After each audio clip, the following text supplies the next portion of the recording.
Et si à l'ère des réseaux sociaux, la mystique juive avait beaucoup à nous apprendre sur les vertus de l'intime.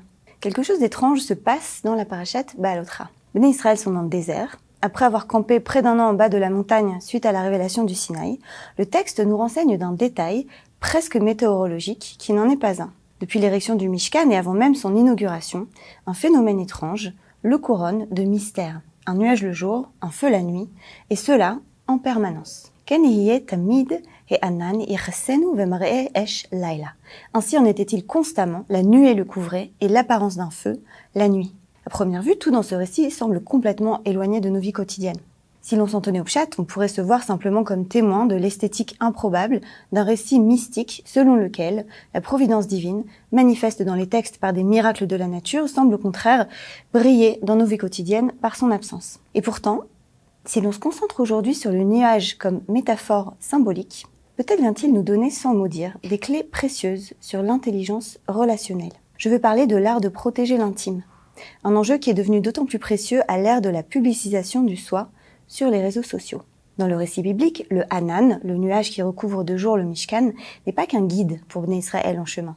Il est aussi un espace qui entoure et donc cache aux yeux des autres le tête-à-tête de Moïse avec le divin dans la tente d'assignation. Veheye, kevo Moshe oalea, yared amud Hanan, veomed petach haoel, vedaber im Moshe. Et lorsque Moïse entrait dans la tente d'assignation, la colonne de nuée descendait et se tenait à l'entrée de la tente et, sous-entendu Dieu, parlait avec Moïse.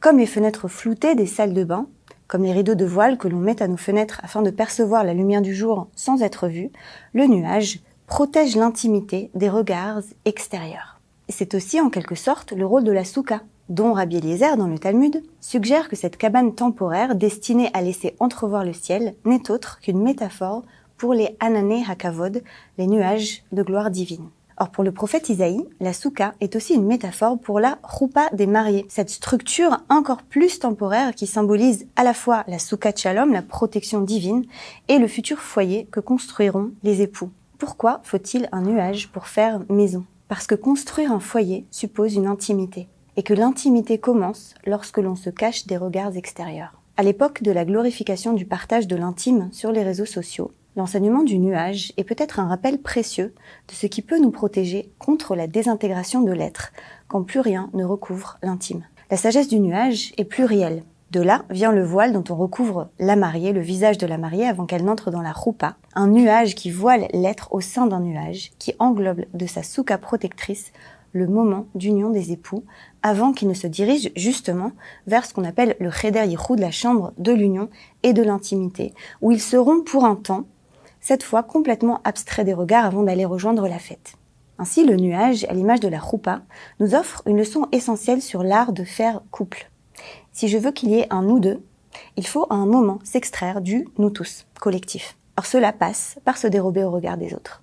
Que ce soit pour la méditation, la prière ou la relation amoureuse, certains moments d'intimité, avec soi, avec le divin ou avec l'être aimé, appelle bien à une forme d'isolement, à l'image du nuage protecteur du récit biblique qui voile l'intime et le protège, source de ce que l'on appelle pudeur.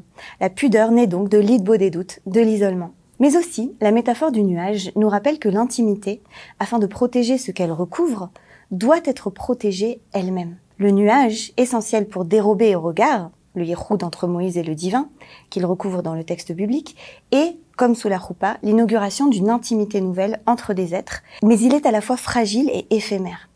La métaphore du nuage, tout comme l'image de la souka ou de la choupa ou du voile de la mariée, deviennent alors, pour nous, un appel. Nous avons une double responsabilité par rapport à l'intime. Premièrement, nous sommes responsables d'en recréer sans cesse le cadre, c'est-à-dire les conditions. C'est à nous de renouveler chaque jour les conditions de l'intime dans notre vie, en protégeant ce cocon qui en ouvre l'espace en le recouvrant et en venant continuellement à la rencontre de celui ou celle qui nous y attend, loin des regards du monde.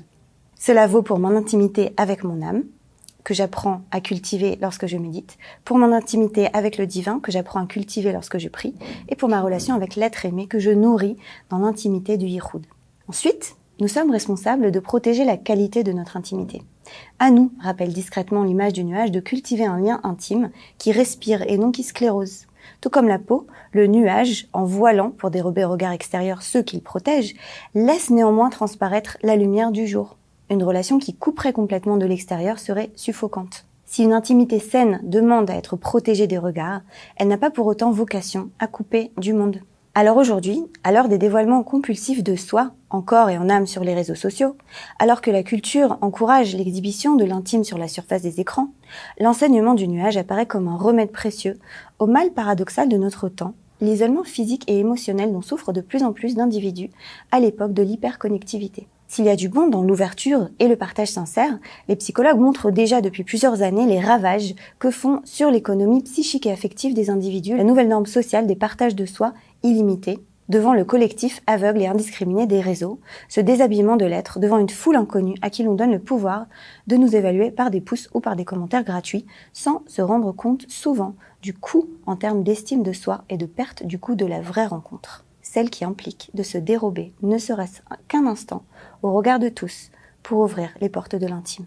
Le nuage, protection fragile dont il faut prendre soin, voile éphémère qui recouvre sans enfermer, devient alors la métaphore de l'art de la relation. Ce voile qui permet un nous deux, sans pour autant couper du nous tous, le voile d'une pudeur qui nourrit le désir tout en respectant le mystère de l'autre, le voile qui protège l'intime, afin de mieux pouvoir le savourer. Décidément, l'enseignement de la mystique juive est peut-être beaucoup plus d'actualité que jamais, lorsqu'il nous rappelle que le délice du réel ne nous attend pas dans ce qui se donne le plus savoir.